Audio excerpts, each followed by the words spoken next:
ကျွန်တော်ပိတ်ရကလေးလုတ်ပိတ်ရလေးကောက်တောင်ကျောင်းက360 view ရောက်နေဖြစ်ပါတယ်တငယ်ချင်းနဲ့ရမ်းလာပြီ share ပဲ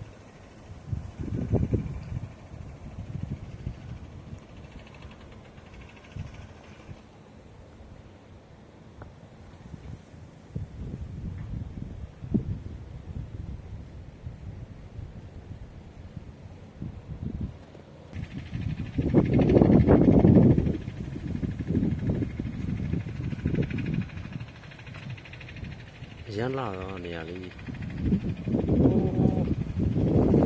အသက်ရှူ